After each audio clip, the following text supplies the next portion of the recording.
हो और चाहे किसी भी देश के द्वारा संचालित किया जा रहा हो।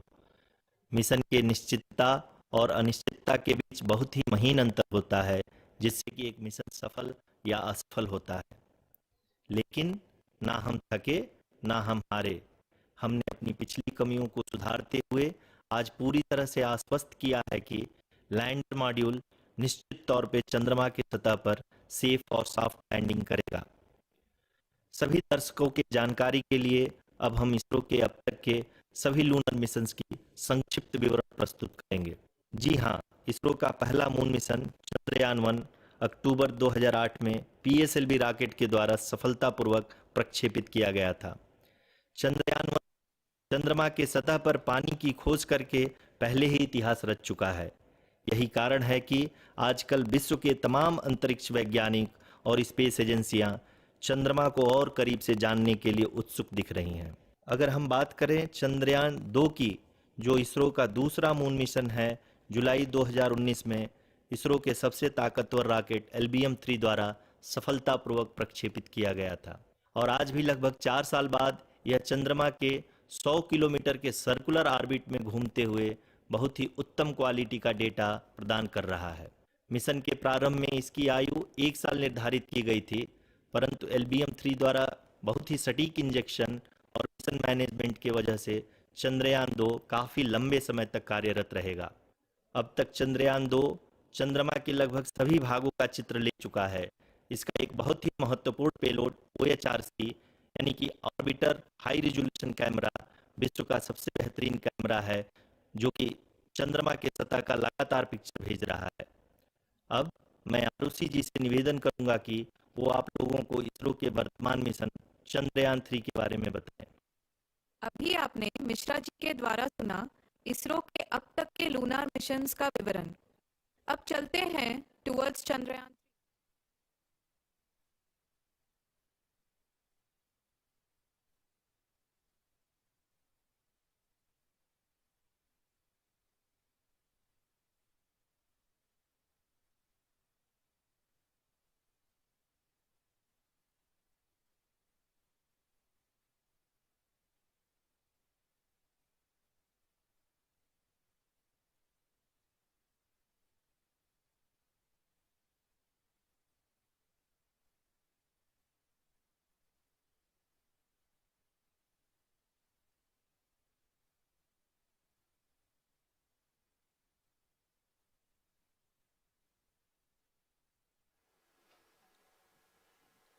नमस्कार।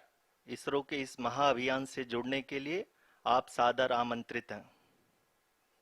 मैं पद्मदेव मिश्रा अपने को होस्ट श्रीमती आरुषि सेठ के साथ आप सभी को और देश विदेश से जुड़े सभी दर्शकों का हार्दिक अभिनंदन और स्वागत करता हूं।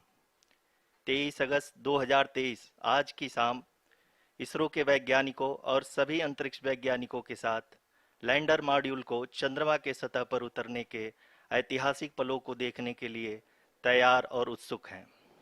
जी हाँ, इसरो के गौरवपूर्ण इतिहास में एक और अध्याय जुड़ने जा रहा है और आज हम सब लोग इसके साक्षी बनेंगे। आप ये सारे विजुअल्स अपने स्क्रीन पर इसरो के मिशन ऑपरेशन कॉम्प्लेक्स यानी मॉक्स से देख रहे हैं, जो कि बेंगलुरु में स्थित telemetry tracking and command network ISTRAC से प्रसारित किया जा रहा है। ये विजुअल्स आपको पावर डिसेंट के काउंटडाउन और उस पथ को प्रदर्शित कर रहा है जिस पे चलकर लैंडर आज चंद्रमा के साउथ पोल पे सेफ और सॉफ्ट लैंडिंग करेगा। आपको ध्यान दिला दूं, इस समय हम लोग पावर डिसेंट शुरू होने से लगभग 22 मिनट दूर हैं। जो दर्शक थोड़ी देर से जुड़े हैं उनकी जानकारी के लिए बता दें, आप लोग इस ऐतिहासिक पल को इसरो के ऑफिशियल वेबसाइट, फेसबुक, ट्विटर और यूट्यूब पे भी देख सकते हैं। Honorable dignitaries, delegates, scientists, media personnel, and dear viewers, a very good evening to all of you. We at ISRO welcome you to the live coverage of India's prestigious Chandrayaan-3 mission's landing event on the lunar surface. These are the visuals from Mission Operation Complex at ISRO's Telemetry Tracking and Command Network, ISTRAC, situated in Namma Bengaluru, Karnataka. I, Arushi Seth, and my colleague, Dr. Padamdeo Mishra, are your hosts for the evening and shall accompany you on the journey of the landing event from powered descent start to touchdown. Today, we shall be witnessing the final phase of the critical and most technologically challenging mission operations of Chandrayaan-3, wherein the lander module will be making a safe and soft landing on the surface of the moon. These display screens show the countdown to the power descent start as well as the path that will be followed by the lander module. We are 18 minutes away from the commencement of power descent. India is at the brink of creating history as we all await with bated breath to witness the landing on Moon's south polar region.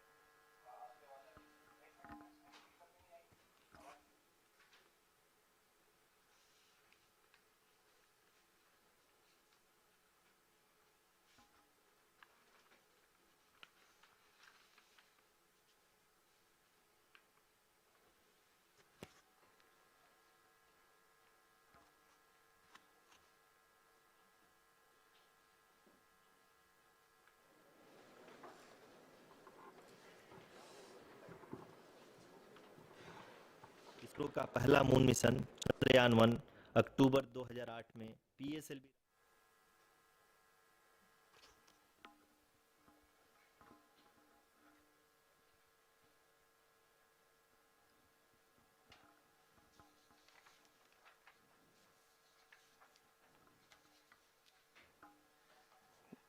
धन्यवाद आरुषि।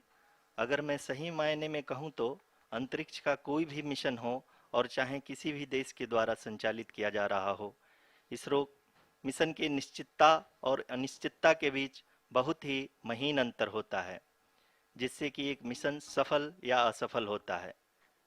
लेकिन ना हम थके ना हम हारे। हमने पिछली कमियों को सुधारते हुए आज पूरी तरह से आश्वस्त किया है कि लैंडर मॉड्यूल निश्चित तौर पे चंद्रमा के सतह पर सेफ और सॉफ्ट लैंडिंग करेगा। सभी दर्शकों के जानकारी के लिए अब हम इसरो के अब तक के सभी लूनर मिशंस को संक्षिप्त विवरण प्रस्तुत करेंगे। जी हाँ, इसरो का पहला मून मिशन चंद्रयान 1 अक्टूबर 2008 में पीएसएलवी रॉकेट के द्वारा सफलतापूर्वक प्रक्षेपित किया गया था। चंद्रयान 1 ने चंद्रमा के सतह पर पानी की खोज करके पहले ही इतिहास रच चुका है। यही कारण है कि आजकल विश्व के तमाम अंतरिक्ष वैज्ञानिक और स्पेस एजेंसियां चंद्रमा को और करीब से जानने के लिए उत्सुक दिख रही हैं। अगर हम बात करें चंद्रयान 2 की, जो इसरो का दूसरा मिशन है, जुलाई 2019 में इसरो के सबसे ताकतवर रॉकेट LVM-3 द्वारा सफलतापूर्वक प्रक्षेपित किया गया था और आज भी लगभग 4 साल बाद यह चंद्रमा के 100 किलोमीटर के सर्कुलर ऑर्बिट में घूमते हुए बहुत ही उत्तम क्वालिटी का डेटा प्रदान कर रहा है। मिशन के प्रारंभ में इसकी आयु 1 साल निर्धारित की गई थी, परंतु LVM-3 द्वारा बहुत ही सटीक इंजेक्शन और मिशन मैनेजमेंट की वजह से चंद्रयान 2 काफ़ी लंबे समय तक कार्यरत रहेगा। अब तक चंद्रयान 2 चंद्रमा के लगभग सभी भागों का चित्र ले चुका है। इसका एक बहुत ही महत्वपूर्ण पेलोड OHRC यानी कि ऑर्बिटर हाई रेजोल्यूशन कैमरा विश्व का सबसे बेहतरीन कैमरा है, जो कि चंद्रमा के सतह का लगातार पिक्चर भेज रहा है। अब मैं आरुषि जी से निवेदन करूंगा कि वो आप लोगों को इसरो के वर्तमान मिशन चंद्रयान 3 के बारे में बताएं। अभी आपने मिश्रा जी के द्वारा सुना इसरो के अब तक के लूनार मिशंस का विवरण। अब चलते हैं towards Chandrayaan 3, the follow-up mission of Chandrayaan 2, which has been designed to accomplish our mission goals. The primary objective of Chandrayaan 3 mission is the demonstration of safe and soft landing on the lunar surface. This demonstration is a critical aspect for ISRO's future interplanetary missions. In addition to this, the mission objectives also include demonstration of roving capability and conduction of in situ scientific experiments on Moon's surface. Carried on the shoulders of India's heaviest rocket LVM-3 on the 14th of July, Chandrayaan-3 was placed in the precise elliptic parking orbit of size 170 by 36,500 kilometers. ISRO, in its mission plan of following the incremental trajectory approach, carried a total of 5 earthbound maneuvers. The fifth apogee raising maneuver, which took place on the 25th of July, placed the spacecraft in an orbit of 250 by 1,27,000 kilometers. At the early hours of 1st August, the translunar injection was carried out, after which the composite module began the final leg of its long journey of nearly 3,84,000 kilometers for its rendezvous with the Moon. The TLI was a key step in the mission, enabling the spacecraft to escape Earth's gravitational pull and travel to the Moon. An orbit of 288 by 3,69,328 kilometers was achieved at the end of the translunar injection. जी हाँ, translunar injection किसी भी interplanetary mission के लिए बहुत ही आवश्यक परंतु कठिन operation होता है। इस सफल मैन्यूवर के बाद चंद्रयान-3 पृथ्वी से दूर निकलकर चंद्रमा के प्रभाव क्षेत्र में एक हाइपरबोलिक ट्रेजेक्टरी के द्वारा पहुंचाया गया। पुनः 5 अगस्त 2023 को लूनर ऑर्बिट इंसर्शन के द्वारा चंद्रयान-3 को 160 किलोमीटर के पेरिलून और 18,000 किलोमीटर के अपोलून के साथ चंद्रमा के इलिप्टिकल ऑर्बिट में स्थापित कर दिया गया। टीएलआई के तरह एलओआई भी एक बहुत जटिल ऑपरेशन होता है। इसमें हमें यह ध्यान देना आवश्यक होता है कि उपग्रह के वेगमान को एक निश्चित बिंदु से घटाया जा सके, अन्यथा उपग्रह चंद्रमा के प्रभाव क्षेत्र से बाहर निकल जाएगा।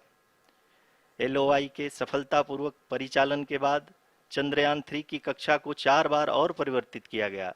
इस दौरान चंद्रमा की अधिकतम ऊंचाई को घटाकर 160 किलोमीटर कर दिया गया। इस पूरी प्रक्रिया में प्रपल्सन मॉड्यूल का लगभग 755 किलोग्राम ईंधन का उपयोग हुआ और चंद्रयान-3 के वेगमान को लगभग 850 मीटर प्रति सेकंड कम कर दिया गया। लैंडर मॉड्यूल को लगभग 150 किलोमीटर के सर्कुलर ऑर्बिट में स्थापित करने के बाद 17 अगस्त 2023 को प्रपल्सन मॉड्यूल से अलग कर दिया गया। पुनः लैंडर मॉडल के ऑर्बिट को 2 डीबूस्ट मैन्यूवर्स के द्वारा 150 किलोमीटर के सर्कुलर ऑर्बिट से घटाकर 25 गुणे 130 किलोमीटर के एलिप्टिकल ऑर्बिट में स्थापित कर दिया गया। इस दौरान यह भी सुनिश्चित कर दिया गया कि 800 न्यूटन के चारों थ्रोटेबल थ्रस्टर्स पावर डिसेंट के समय किसी भी चुनौती का सामना कर सकें। लैंडर मॉड्यूल इस ऑर्बिट में 4 दिन तक चंद्रमा की परिक्रमा करता रहा ताकि इसके सभी सबसिस्टम को पावर डिसेंट से पहले कार्यात्मक रूप से वेरीफाई और वैलिडेट किया जा सके। इस दौरान चंद्रयान-2 और लैंडर मॉड्यूल की आपस में बातचीत भी हो चुकी है।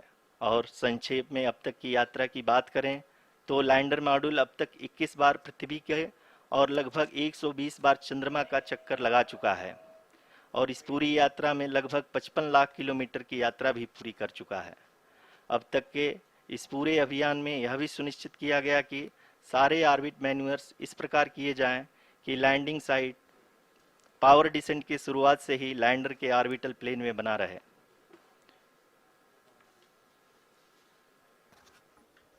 Make it further that is true indeed. We have arrived at the crucial juncture wherein the orbit plane contains the desired landing site at the start of powered descent. We are also happy to announce that live images from the Chandrayaan-3 lander imager camera is being received continuously.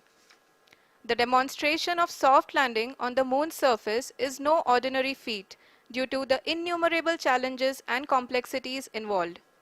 The lander velocity has to be killed from nearly 6,048 kilometers per hour without any aid from the thin and tenuous moon's atmosphere. The lunar dust at the time of landing and the craters and boulders scattered over the moon's surface make it further complicated to achieve this. The new and improved Chandrayaan-3 design has been built after envisaging all the scenarios which the lander module can encounter. With several software improvements, provision for full-level redundancies, a plethora of special tests, namely the integrated hot test, integrated cold test, and lander leg drop tests were carried out for the lander module. The success of these tests has provided great confidence in the performance of all the onboard sensors, propulsion system, and associated guidance, control, and navigation algorithms. The key findings during the tests have enabled to improve the overall system performance. The largely unexplored south pole of the moon has been chosen as the intended landing site since there is a possibility of finding ice and other minerals which would be vital resources for future explorers. Apart from continuing investigations pioneered by Chandrayaan-1 and Chandrayaan-2, the Chandrayaan-3 mission will also provide invaluable data to the science community around the world. Let us give our viewers a glimpse on the configuration of Chandrayaan-3 mission.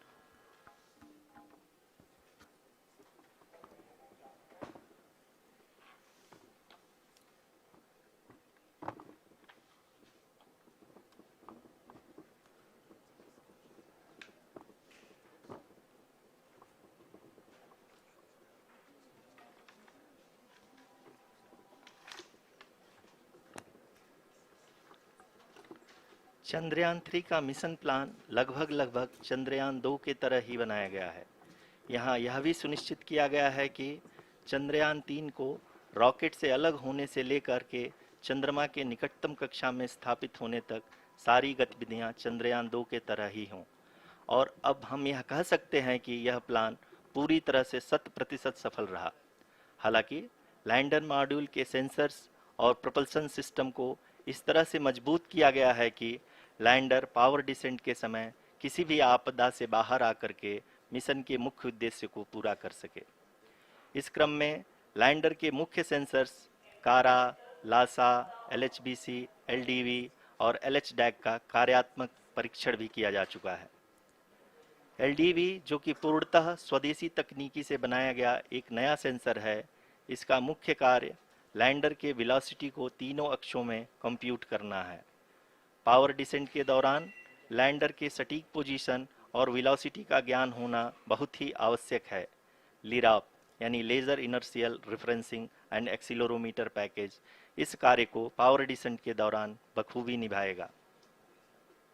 Trajectory generation, जो कि Chandrayaan 3 mission के लिए बहुत ही अहम है, क्योंकि हर orbit manoeuvre के बाद यह सुनिश्चित किया जाता है कि लैंडर की मिशन ऑब्जेक्टिव को ना बदले। इस क्रम में मैं यह भी आपको बता दूं कि ऑर्बिट डिटर्मिनेशन, जो कि उपग्रह के पोजीशन और वेलोसिटी को बहुत ही एक्यूरेटली बताता है, एक बहुत ही कठिन और जटिल कंप्यूटेशन और एस्टिमेशन होता है।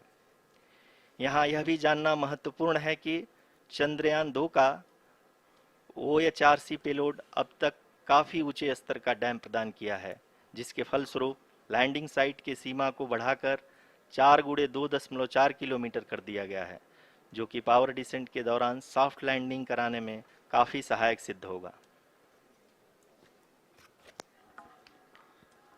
Apart from the sensors, Chandrayaan-3 is equipped with a suite of sophisticated payload instruments.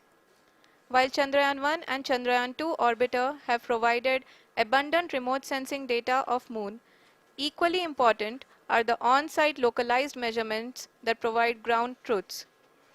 Lander and rover have payloads which are completely new and will perform in situ analysis of lunar surface. The two spectroscopes on rover, APXS and LIBS, will actively measure the surface elemental abundances at the landing location and surrounding area. The lander carries a seismometer ILSA that can sense impact events and lunar quakes. The thermal probe CHAST will measure the temperature profile and thermal conductivity of Moon's regolith. The Rambha payload will carry out lunar ionosphere studies, while the laser retroreflector array shall be a passive location indicator for future spacecraft equipped with laser altimeter. The propulsion module has not been left behind, and an experimental shape payload has been added to it as a value addition. It will help in understanding the nature and characteristics of water-rich planets and will also aid in the future study of potentially habitable exoplanets. We are minutes away from the start of powered descent. The entire powered descent shall be carried out by the onboard autonomous landing sequencer or ALS, which is a series of instructions preloaded to the lander module. These instructions include the commands to be executed, data to be collected and analyzed, and decisions to be made and executed autonomously throughout the powered descent.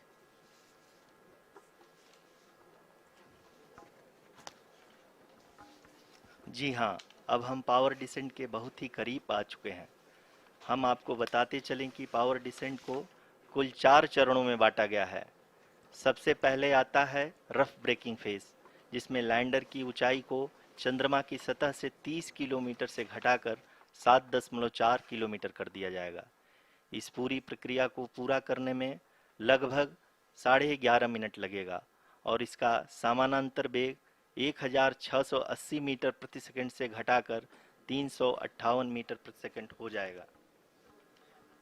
We have continuous flow of lander telemetry data from ISRO's Deep Space Network IDSN-32 located in Belalu, Bengaluru. The data is being acquired real-time by station and is flown to the Mission Operation Complex through our communication links. In addition to it, we also have support from ESA and JPL DSN stations. There will be no ground intervention once the ALS takes charge. The preparation for today's event had started 48 hours before, wherein various pre-selections and uplinking of parameters for the autonomous landing sequence were carried out. The whole descent is divided into 4 phases: the rough braking phase, the attitude hold phase, fine braking phase, and the local navigation phase or the terminal descent phase.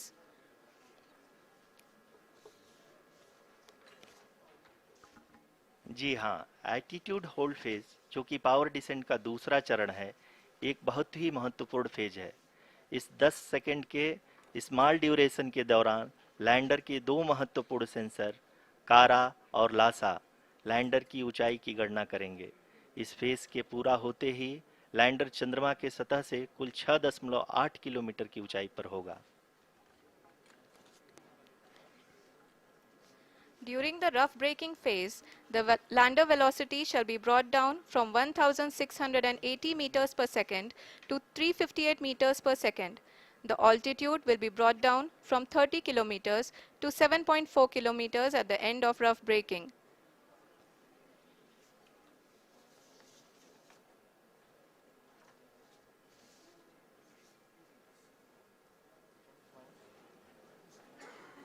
Currently, we can see the scientists are analyzing the lander data.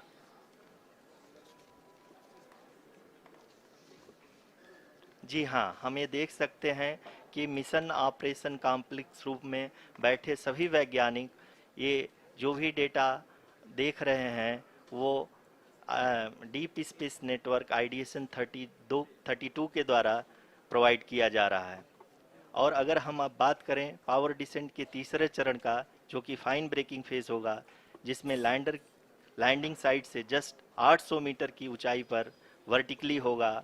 इस चरण को पूरा होने में लगभग 3 minute लगेंगे और इस चरण के पूरा होते ही लैंडर की वेलोसिटी लगभग शून्य हो जाएगी। The scientists here at ISTRAC are glued to their systems, analyzing all sorts of complex data. We are very close to the powered descent, to the start of the powered descent phase.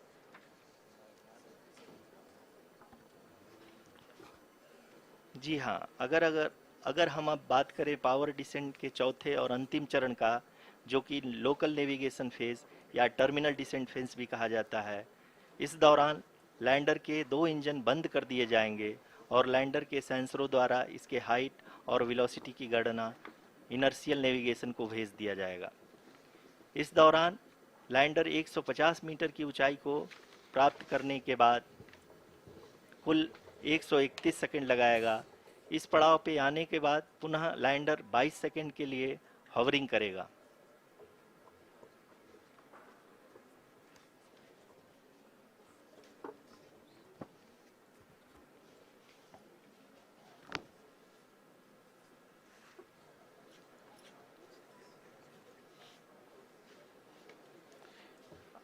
आप इस समय अपने screen पे mission operation complex में बैठे सभी मान्यगणों को देख सकते हैं, जो कि बहुत ही उत्सुकता के साथ टेलीमेट्री डेटा को देख रहे हैं।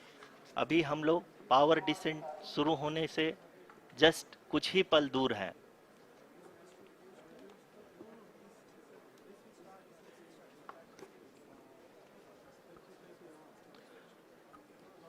पावर डिसेंट शुरू होने में लगभग 30 सेकंड ही बचा है और हमको ये सारे data mission operation complex room में आईडीएसएन 32 के द्वारा, जो कि लगातार लैंडर के कनेक्शन में बना हुआ है, प्रदान कर रहा है। Dear viewers, the pivotal power descent has begun and the lander module is propelling towards the moon's surface along the intended trajectory.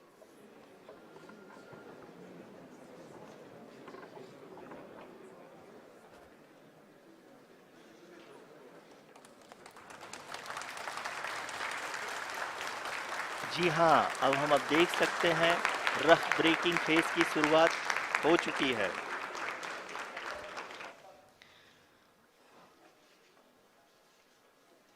During this rough braking phase, the lander velocity shall be brought down from 1680 meters per second to 358 meters per second.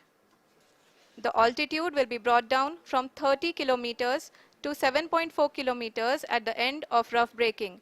All this in the duration of 690 seconds or 11.5 minutes. Currently, the Laser Inertial Reference and Accelerometer package (LIRAP) is aiding in the navigation. जी हाँ, अभी आप अपनी screen पे देख सकते हैं कि lander अब तक कुल 191 किलोमीटर हॉरिजेंटल दिशा में चल चुका है और अभी तक इसकी वेलोसिटी लगभग 31 किलोमीटर बनी हुई है।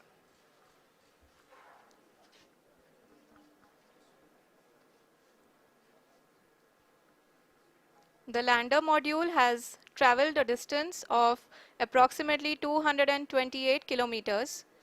The complete downrange that will be traveled during this phase shall be nearly 713.5 kilometers.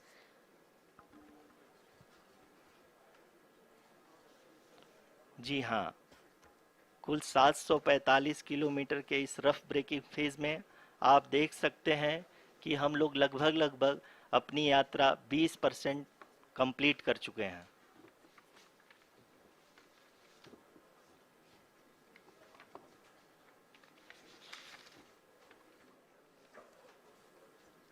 Power descent की यह शुरुआत हम कह सकते हैं कि बहुत ही सटीक और सधी हुई है, जिसमें लैंडर अपने वेगमान को अनुमानित तरीके से घटा रहा है।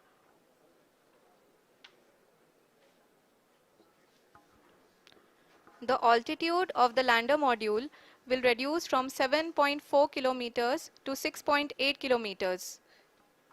During the next phase, which is going to be the attitude hold phase.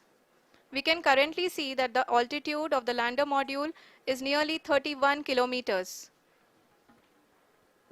Arushi, अभी हम इस ग्राउंड ट्रेस को देखते हुए कह सकते हैं कि रफ ब्रेकिंग फेज की शुरुआत बहुत ही अच्छे तरीके से हुई है। आप ये देख सकती हैं कि जो भी प्रोजेक्टेड ग्राउंड ट्रेस है, उसी पे अपना लैंडर मॉड्यूल आगे चलते हुए बढ़ रहा है। अभी तक ये देखा जा सकता है कि लैंडर मॉड्यूल लगभग 370 किलोमीटर क्षैतिज दिशा में चल चुका है। The mission operations team is analyzing the data. We can all see the seriousness and the concentration with which each and every parameter of the lander module is being analyzed. The performance so far seems to be nominal. जी आरुषि, चूंकि ALS activate किया जा चुका है, इसलिए ground से कोई commanding नहीं की जा रही है। इस दौरान आपके स्क्रीन पे सारे डेटा इसरो के डीप स्पेस नेटवर्क से रियल टाइम में आ रहे हैं। इस मिशन में सेकेंड और थर्ड ऑर्डर गाइडेंस पॉलिनोमियल का प्रयोग हुआ है, जो कि इनर्शियल थ्रस्ट और एंगल के हमेशा सुनिश्चित करेगा। During the entire descent, there is no ground intervention as the ALS has taken charge. The preparation for today's event had started nearly 48 hours before, wherein various pre-selections and uplinking of parameters were done. We can see that the vertical velocity of the lander module has been brought down. It is continuously coming down. And the ALS had already been initiated 1 hour before the scheduled time of the power descent start. Following this, the throttleable engine electronics module, the TECM, was switched on and lander was oriented to the favorable attitude. जी हाँ, आप अपने screen पे देख सकते हैं कि lander module जिसकी शुरुआत में वेलोसिटी 1680 मीटर पर सेकंड थी, लगभग 1150 मीटर पर सेकंड हो चुकी है, जो कि एक बहुत ही मैजेस्टिक शुरुआत कही जा सकती है इस रफ ब्रेकिंग फेज के लिए।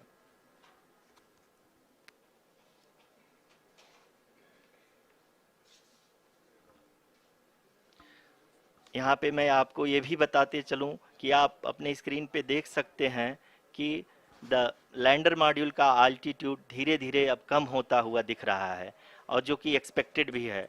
अभी हम बात करें करंट आल्टीट्यूड की, तो जो कि 28.6 किलोमीटर के आसपास है। आप स्क्रीन पर ये भी देख सकते हैं Chandrayaan 3 lander imager display. The lander imager is continuously taking photographs of the moon's surface, and that is also being streamed here. Currently, the horizontal velocity has been brought down and the distance traveled is 574 kilometers. The current altitude is 27 kilometers as can be seen on the screen. जी हाँ, करीब करीब अपने आधे सफ़र को पूरा करते हुए इस रफ ब्रेकिंग फेज में लैंडर बहुत ही आगे की तरफ बढ़ते हुए अपनी ऊंचाई को घटा रहा है। अगर अब बात करें तो लैंडर की ऊंचाई चंद्रमा के सतह से लगभग 27 किलोमीटर से नीचे हो चुकी है, करीब करीब 26.7 किलोमीटर के आसपास है। The next phase after the rough braking phase is the attitude hold phase, which will be for a duration of nearly 10 seconds. The lander will be oriented such that both the altimeters will be looking exactly towards the moon's surface. At the end of this attitude hold phase, height measurement update to navigation system will be given from the laser and car band altimeters. Currently, we are in the middle of the rough braking phase. जी हाँ, अगर हम ध्यान से देखें तो लगभग 8 minute की यात्रा के बाद लैंडर अपनी हॉरिजेंटल वेलोसिटी को लगातार कम करते हुए अपनी ऊंचाई, अभी की ऊंचाई के समय 24 किलोमीटर की ऊंचाई प्राप्त कर चुका है।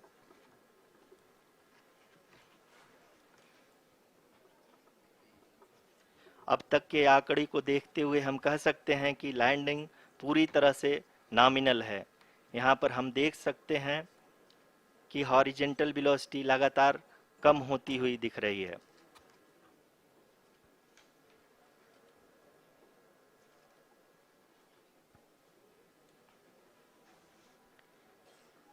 The altitude of lander from ground is currently 22 kilometer, which is again going to be coming down, and that is expected. For the viewers who have joined now, we are in the power descent phase, and we are in the rough braking phase, which is the first phase of the power descent. We have currently traveled a downrange of 697 kilometers, and the downrange that has to be traveled during this phase is 713.5 kilometers. जी हाँ, अभी आप देख सकते हैं कि lander की horizontal velocity लगभग 720 metre प्रति सेकंड हो गई है। लगभग हम ये कह सकते हैं कि 900 मीटर प्रति सेकंड वेलोसिटी को कम किया जा चुका है।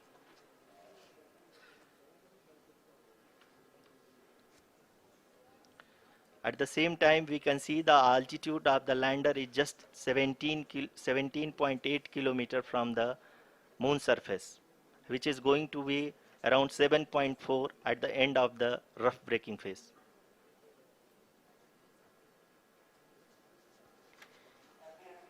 इस फेज के बाद हम जाएंगे towards the attitude hold phase, where we will be expecting sensor update from the laser and car band altimeters.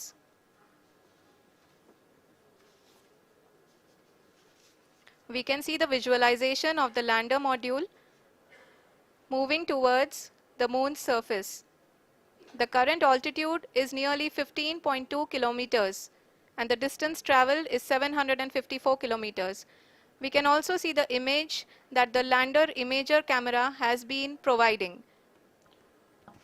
जी हाँ, इस रफ ब्रेकिंग फेज के दौरान 800 न्यूटन के चारों थ्रोटल इंजन अपने कार्य को पूरी तरह से अंजाम दे रहे हैं और लैंडर के हॉरिजॉन्टल वेलोसिटी को लगातार कम कर रहे हैं। अब तक लैंडर लगभग अपने 75 से 80% की यात्रा को पूरा कर चुका है।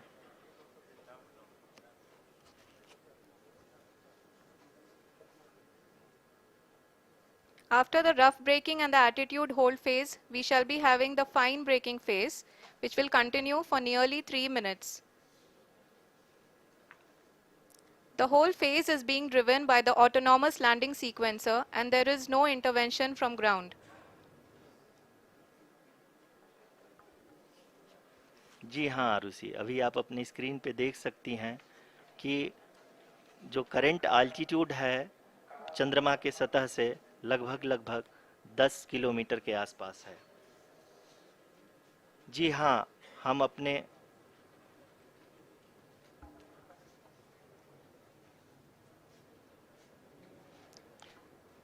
जी हाँ, हमारे प्रधानमंत्री जी श्री नरेंद्र मोदी जी हम सभी का उत्साहवर्धन करने के लिए दक्षिणी अफ्रीका के जोहानसबर्ग से जुड़ गए हैं।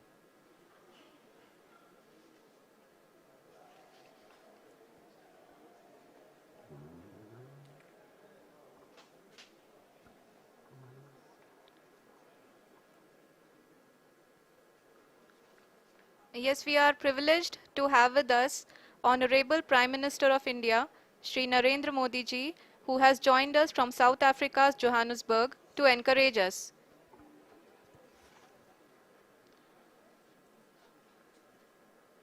जी हाँ, आप ये देख सकते हैं एल्टीट्यूड होल्ड फेस भी बहुत ही आसानी से लैंडर फेस ने पार कर लिया है और अब फाइन ब्रेकिंग की शुरुआत हो चुकी है। अभी हम ये देख सकते हैं कि लैंडर की ऊंचाई लगभग 5.6 किलोमीटर है, जो कि इस फेज के उपरांत लगभग 800 मीटर हो जाएगी।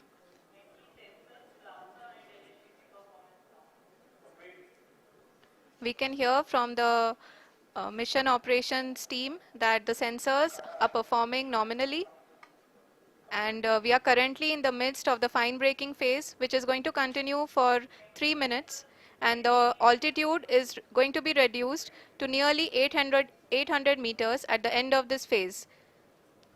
जी हाँ, जैसा कि आरुषि जी ने बताया कि लगभग 3 मिनट के उपरांत लैंडर की हाइट लगभग 800 मीटर वर्टिकली होगी और यहाँ पे लैंडर की horizontal velocity, vertical velocity, even down range भी लगभग शून्य होगा।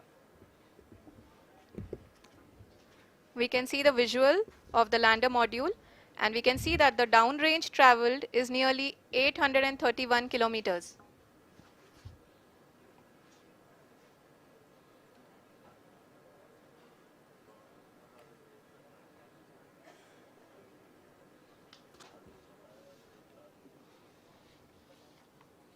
जी हाँ, आप अपनी स्क्रीन पे देख सकते हैं कि लैंडर की ऊंचाई अब चंद्रमा की सतह से लगभग 3 किलोमीटर से कम हो चुकी है।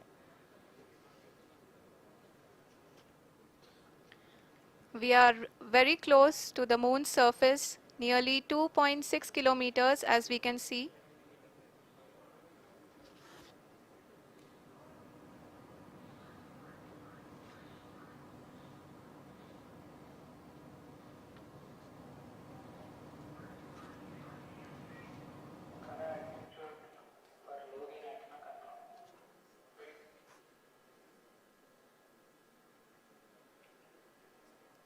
जी हाँ, अभी आप देख सकते हैं कि लैंडर की ऊंचाई लगभग लगभग 1 किलोमीटर के आसपास है।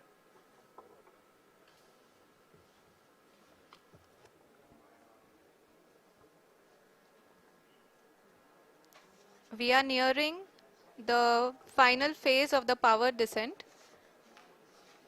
which is going to be the vertical descent phase or the local navigation phase.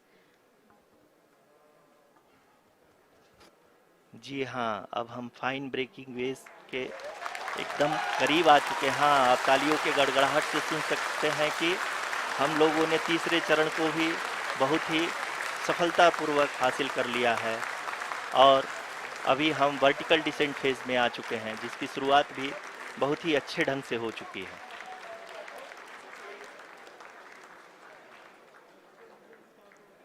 Lot of applause indicates that till now the performance has been nominal. We are in the vertical descent phase 1.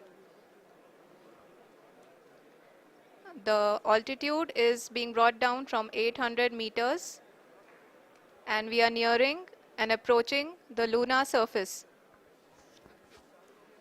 जी, आप अपने screen पे देख सकते हैं कि lander का height लगातार कम होता जा रहा है। इस समय हम लैंडिंग साइट के जस्ट ऊपर हैं और इस समय इसकी ऊंचाई लगभग लगभग 600 मीटर के आसपास है। इस फेज के दौरान लगभग 150 मीटर के ऊंचाई पे पहुंचने के बाद लैंडर अगेन लगभग 20 से 22 सेकंड के लिए हॉवरिंग करेगा। We are above the landing site. The horizontal as well as the vertical velocity is now being constantly reduced. And the lander module has begun its descent towards the landing site.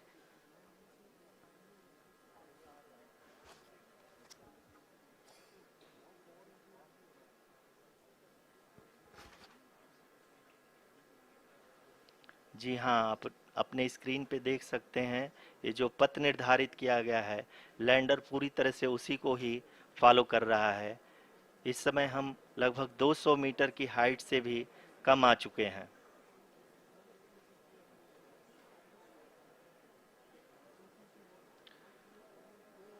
अब हम ये देख सकते हैं कि हम लगभग लगभग 150 मीटर की ऊंचाई पे हैं चंद्रमा के सतह से।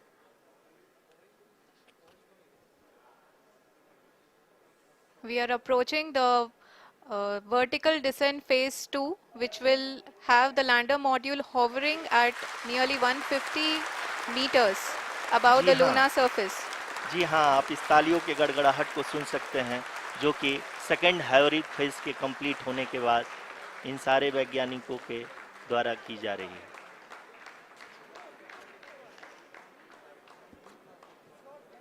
जी हाँ, आप अगर फिर से ध्यान से देखें तो एल्टीट्यूड पुनः कम होता जा रहा है। अभी हम लोग लगभग लगभग 135 मीटर की ऊंचाई पे हैं। The sensors that are updating at this point are providing confirmation of the safety of the landing site. As expected, the retargeting is going on and this is a very good signature for the lander. अभी आप ये देख सकते हैं कि lander की ऊंचाई लगभग 65 मीटर के आसपास बची हुई है।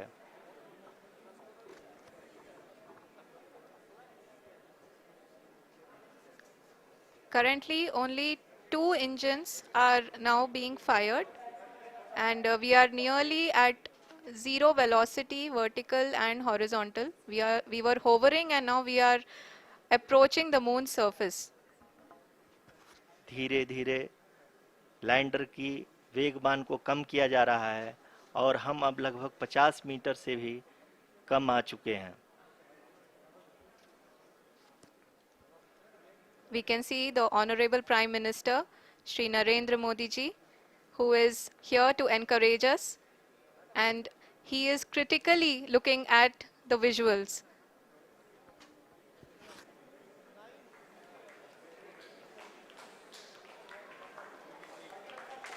जी हाँ, आप अपने स्क्रीन पे देख सकते हैं कि हम lander module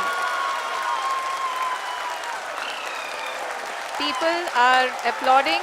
Let lander us all module wait to hear from the Secretary Department of Space and Chairman ISRO, Shri S. Somnath.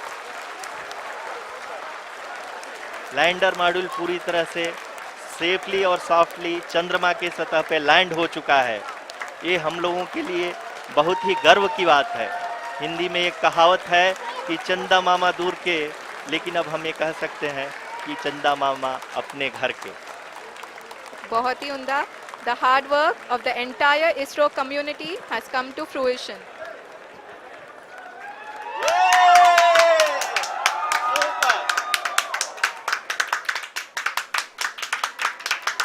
आदरणीय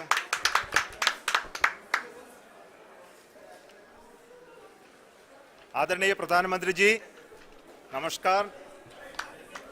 Sir, we have achieved soft landing on the moon. India is on the moon. Sir, I request our Honorable Prime Minister to address us and bless us. Thank you, sir.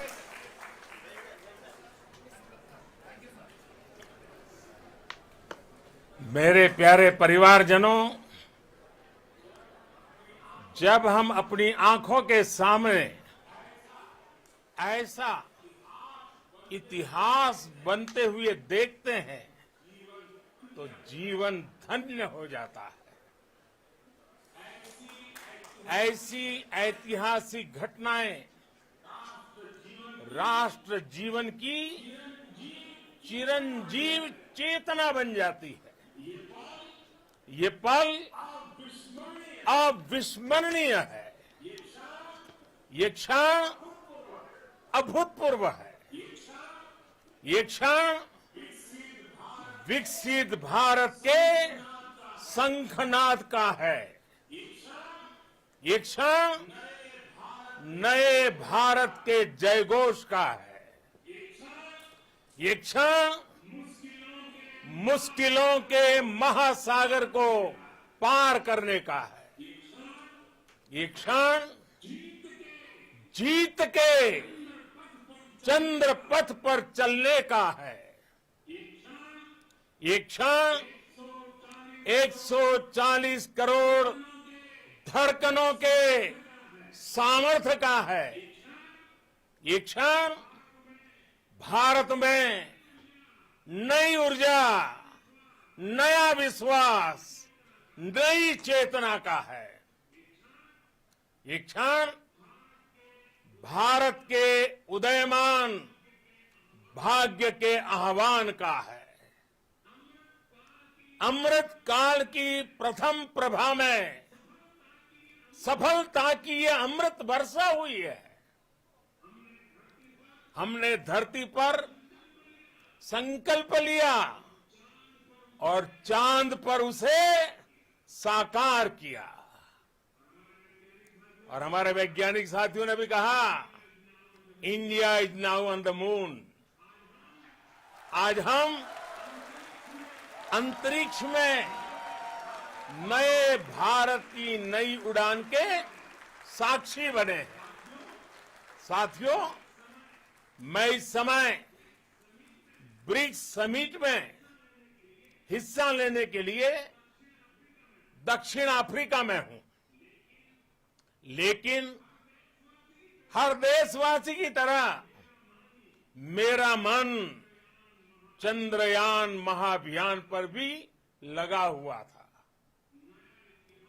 नया इतिहास बनते ही हर भारतीय जश्न में डूब गया है। हर घर में उत्सव शुरू हो गया है।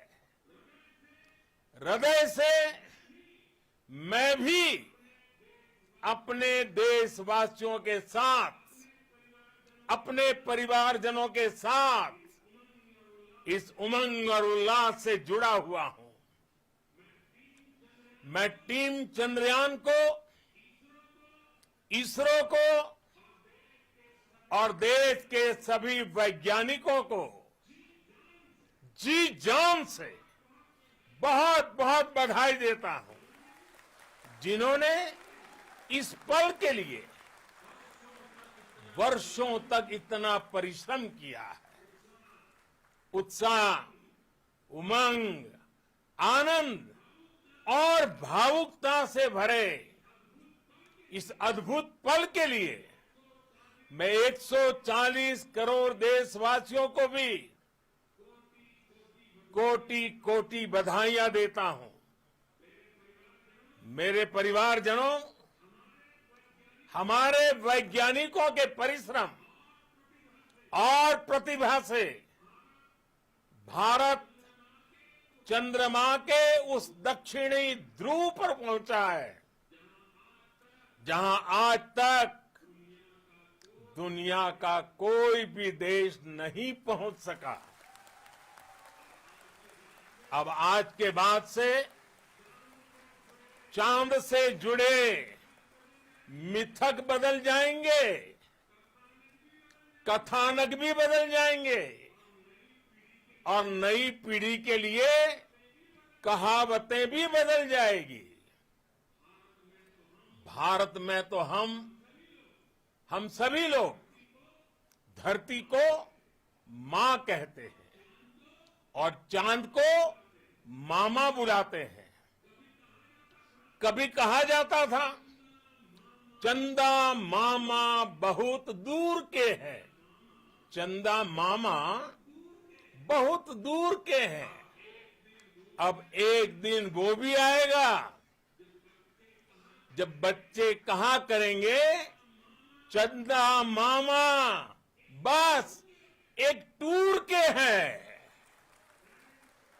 Friends, on this joyous occasion, I would like to address all the people of the world, the people of every country and region. India's successful moon mission is not just India's alone. This is a year in which the world is witnessing India's G20 presidency. Our approach of one earth, one family, one future is resonating across the globe. This human-centric approach that we present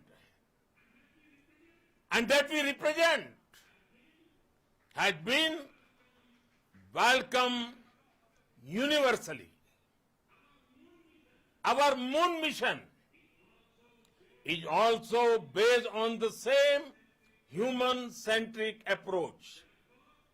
Therefore, this success belongs to all of humanity, and it will help moon missions by other countries in the future.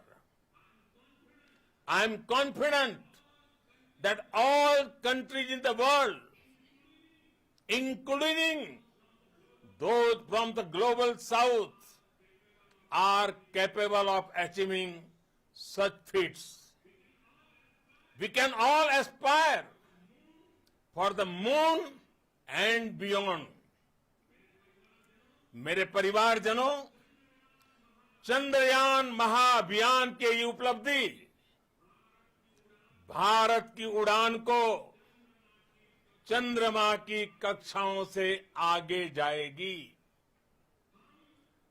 हम हमारे सौर मंडल की सीमाओं का सामर्थ्य परखेंगे और मानव के लिए ब्रह्मांड की अनेक संभावनाओं को साकार करने के लिए भी जरूर काम करेंगे।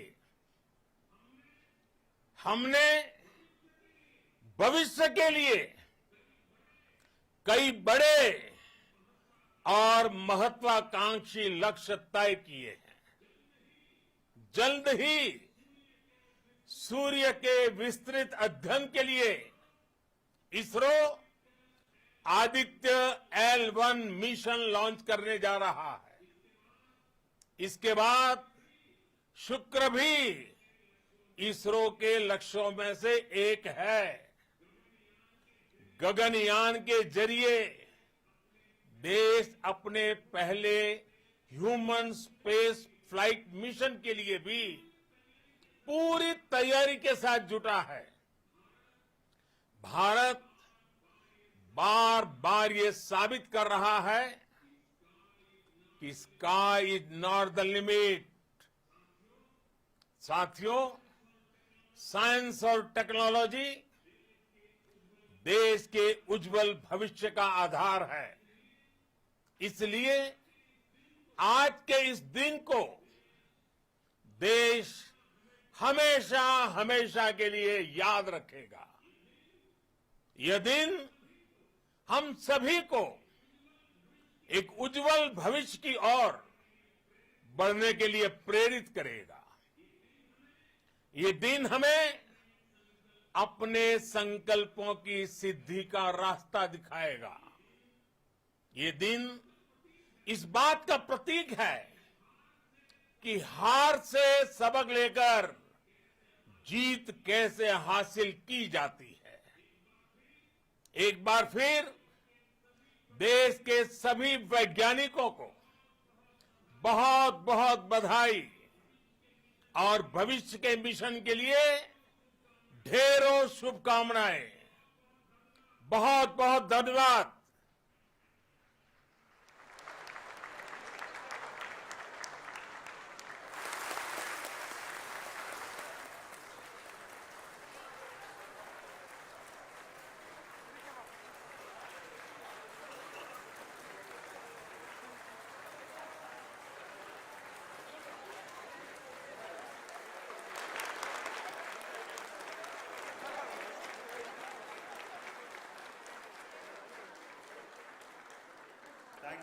Thank you, Adaraniya Pradhan Mantri ji, for being part of our journey to this success. And let me take this opportunity to thank the people behind this mission, the project director of Chandrayaan-3. He is here. Veera Muthuvel, congratulations to you. The associate project director, Kalpana, and the mission operations director, Srikanth. And the satellite was built at your Rao Satellite Center, Shankar and the director.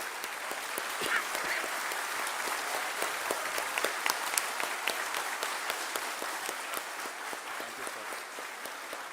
Hello.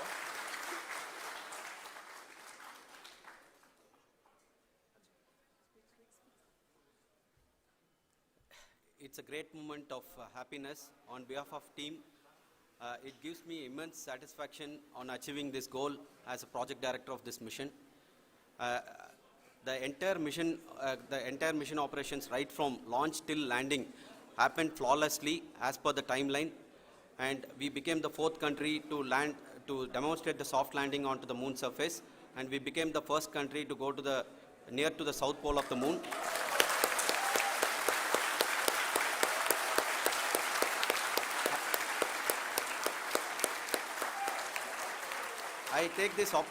I take this opportunity to thank navigation, guidance and control team, propulsion team, sensors team and all the mainframe subsystems team who have brought success to this mission.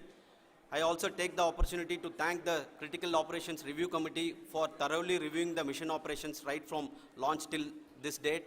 The target was on spot because of the review process. I also thank the ISRO higher management, right from Chairman ISRO, Director URSC and all the center directors and higher ISRO officials. And finally, my thanks to the Chandrayaan-3 project executives spread across the ISRO centers. Thank you.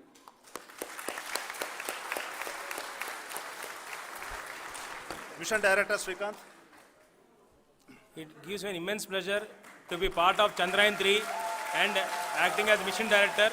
I would like to thank each and every team member who has supported in carrying out all the mission operations flawlessly. And I would like to thank my senior management, Chairman ISRO, Director URSC, my senior colleagues and my team members for carrying out and supporting all the things carrying out in a proper way. Thank you very much. Associate Project Director Kalpana. Good evening to all. This will remain the most memorable and the happiest moment for all of us, for our team Chandrayaan 3. We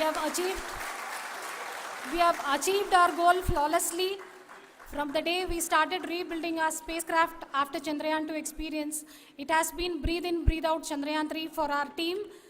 And starting from the reconfiguration to all the special tests and the simulations we have conducted meticulously, and this has been possible only because of our immense effort from our Chandrayaan 3 team, and of course with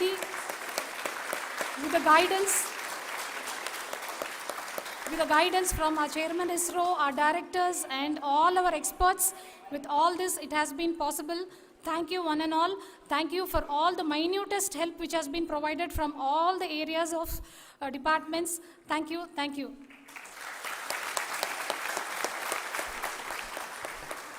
Now, Chandrayaan 3 is a result of the work done by thousands of scientists, engineers, our staff and industries and support team across ISRO and other places, other institutions. And Shankaran has been the lead of the center which integrated all of these efforts in the last so many years. So I request him to speak on behalf of all of you.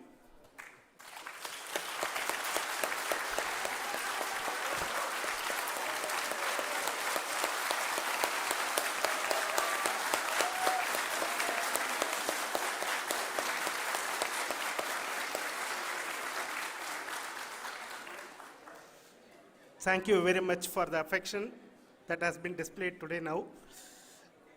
Today, we have achieved what we set out to achieve in 2019. It was delayed by about 4 years, but we have done it. When Chandrayaan 3 was launched, after the separation of the spacecraft from launch vehicle, I said, I will speak the rest of the things after the soft landing. So here I will take a couple of minutes to tell the tremendous amount of effort that has been put in by the entire project team. When I say project team, it is not just only the project director and associate project director. Of course, they are the face of the project. They have been living, sleeping, eating, breathing Chandrayaan for the last 4 years. They have been supported by such a large number of people, particularly in the navigation, guidance and control area, propulsion system. This area, the amount of effort that has been put by people, the number of simulations that have been done, the number of reviews they have gone through, the amount of criticism they faced and overcome that. It is, as a person who has been watching this for the last 4 years along with them, my heart goes out for them. The amount of effort is tremendous. That is what ISRO is all about. That is what our organization has taught us to do. Now today, this success has put us even more higher responsibility, as the Honorable Prime Minister was telling, because we have set the bar now so high. Nothing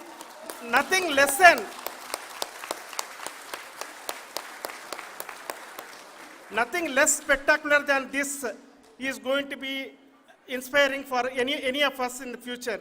So as the Honorable Prime Minister mentioned, we will be now looking at putting the man in space, putting a spacecraft around Venus and landing a craft in Mars.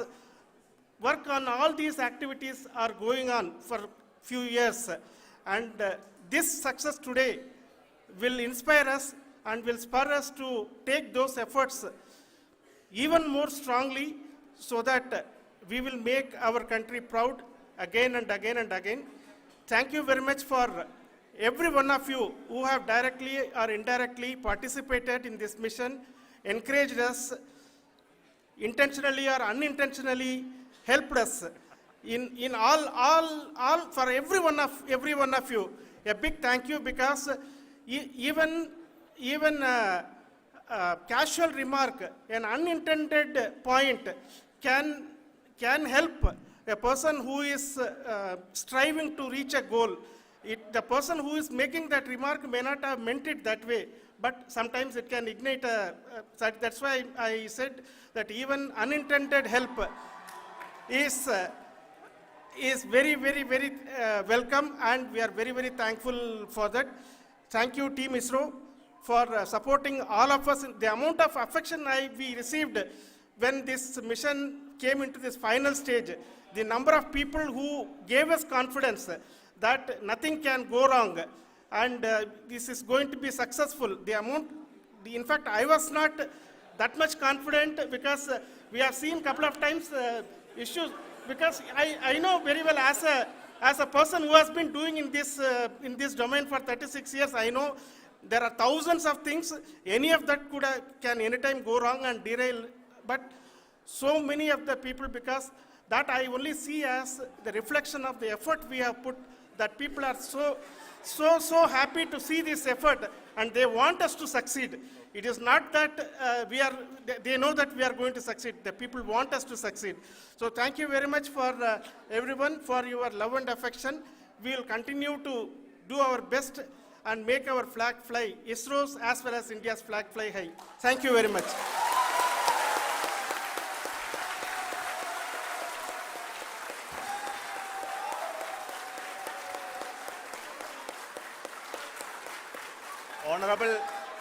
Honorable Prime Minister called me and conveyed his greetings to each one of you and your family, for the wonderful work you did in ISRO.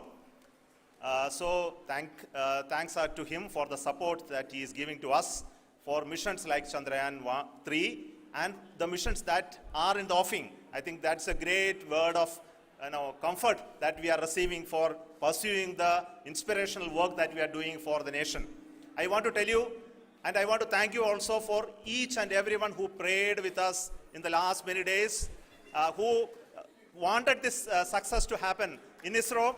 I thank all those people all around the country and maybe beyond the country for their blessings and wishes and affection that he has given to each one of us for doing this work for the last so many years. I want to specifically thank some senior people who have been standing with us, especially the name of Kiran Kumar sir and Mr. Kamalakar, Sri Koteshwar Rao. They have been helping so much. They were part of the team to help them to get the confidence and get the reviews done to ensure that nothing goes with any mistakes.